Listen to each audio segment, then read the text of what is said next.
Begin making the yeast bread by dispersing the yeast in warm water. The warm water hydrates the yeast, disperses the yeast for easier mixing with other ingredients, and contributes to leavening the bread by changing to steam during baking. Check the temperature of the water before adding the yeast. The water should be between 110 and 115 degrees Fahrenheit to activate the yeast without killing it. The yeast ferments sugars to produce carbon dioxide for leavening. It also adds to the flavor of the bread and provides acids that improve the handling qualities of the bread dough.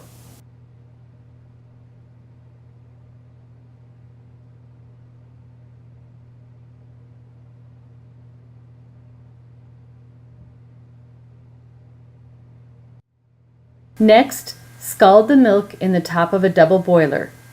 Put about 1 inch of water in the bottom of the double boiler, add the top pan, and put the milk in the top pan. Bring the water in the lower pan to a boil. It will gently heat the milk in the top pan. The milk in this recipe provides liquid that will hydrate the flour proteins and enable the dough to form.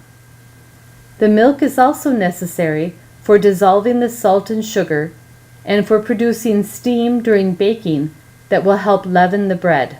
Milk has protein and sugar that will participate in Maillard browning. Heat the milk until a skin has formed on the top. Look closely to see the skin wrinkle near the edges of the pan. Don't stir the milk while it's heating or you won't see the skin form. Scalding the milk denatures proteins that could weaken the dough. Once the skin has formed on the top of the milk, combine the hot milk, sugar, salt, and shortening in a 1 quart mixing bowl to dissolve the sugar and salt and melt the shortening. The sugar provides food for the yeast. The salt has a tightening effect on the gluten structure, slows the yeast fermentation rate, and adds to the flavor of the bread. The shortening tenderizes the bread. It also provides flavor and improves the ability of the bread to rise in the oven.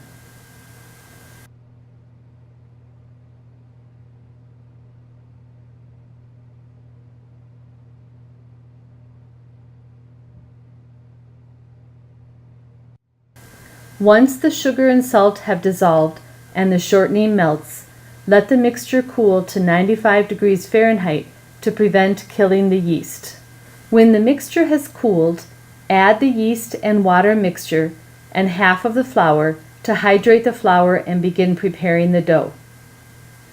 Proteins in the flour form a gluten network that helps create the structure of the bread dough and the structure of the finished bread product. The starch in the flour will gelatinize during baking, contributing to the structure of the final bread product. The flour also provides food for the yeast.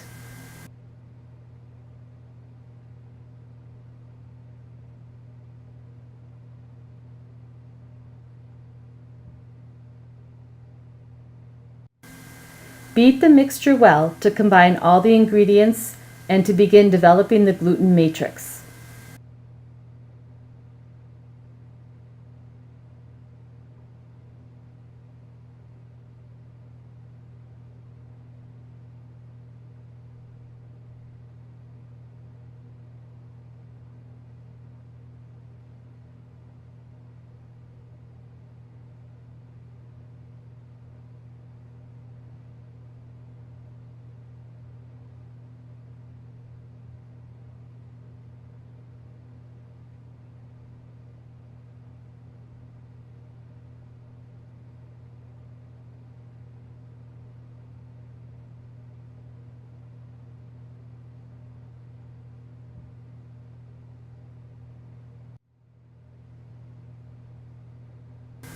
Continue adding flour and mixing until a dough ball forms that can be collected on the spoon.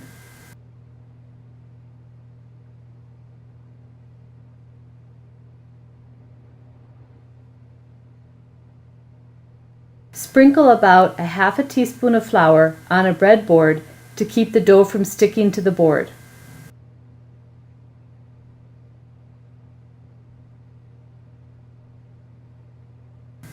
Turn the dough onto the floured breadboard and let it rest for about 10 minutes to allow the flour in the dough to hydrate. Cover the dough with a mixing bowl to keep moisture in. After 10 minutes, remove the mixing bowl and begin kneading the dough.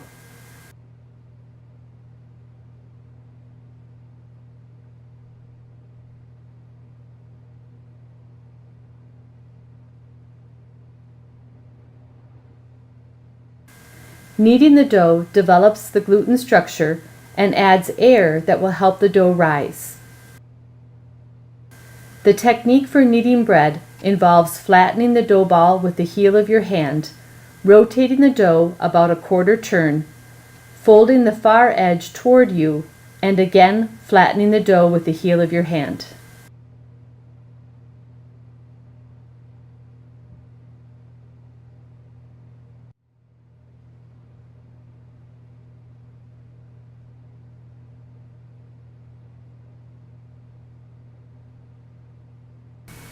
Continue kneading the dough for about 8 minutes or until it's very elastic.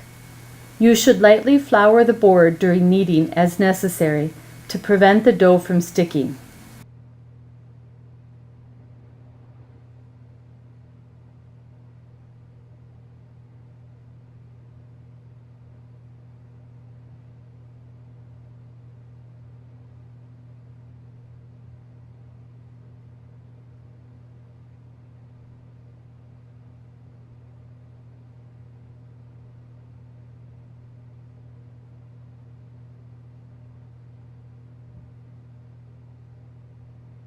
Use shortening to grease the sides of a bowl to prevent the bread dough from sticking during storage. When you are done kneading, place the bread dough in the greased bowl. Turn the dough over so there is some shortening on the top of the dough. Then cover the bowl with plastic wrap. Place a label with your name, lab period, and yeast bread treatment on the plastic wrap. We will put the bread dough in the freezer to preserve it. Before the next lab period, we will remove the bread dough from the freezer and allow it to defrost so that it is ready to continue preparing. When you come for the next lab period, place your bowl with bread dough in the proofer for 30 minutes or until it's doubled in volume. Proofing the dough speeds up fermentation, allowing the yeast to produce more carbon dioxide for leavening the bread. After proofing, punch down the dough to keep the gluten matrix from overstretching. This also helps redistribute the yeast and fermentable sugars. Then gently shape the bread dough into a ball to prepare it for rolling.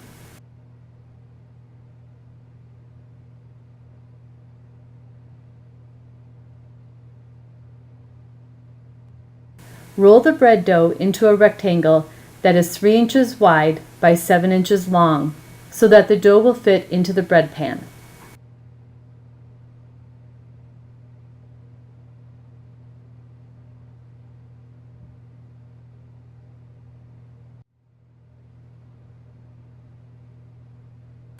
Beginning from one end of the rectangle, roll the dough up tightly.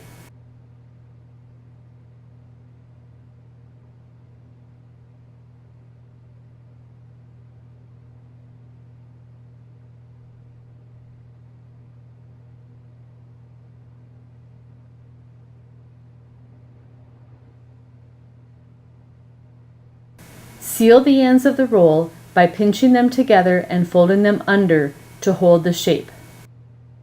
Next, grease a bread loaf pan. This will keep the bread dough from sticking to the pan, making it easier for you to remove. Place the bread dough in the pan with the seam side down to improve the appearance of the bread.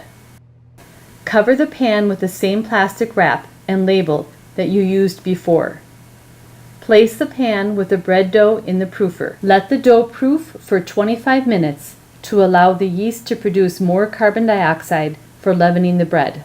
When the dough has finished proofing, remove the plastic wrap and place the pan with the dough in the oven. Bake the bread at 350 degrees Fahrenheit for 22 minutes. This will leaven the bread by increasing the production of carbon dioxide by the yeast and by allowing the water trapped in the gluten matrix to convert to steam, creating pressure on the gluten matrix and causing it to expand. Baking will also stabilize the structure of the bread by gelatinizing the starch and coagulating proteins. Finally, baking the bread will allow for Maillard browning. When the bread is finished baking, remove it from the oven and allow it to cool before touching and cutting. When the bread has cooled, cut with a serrated knife using a sawing motion.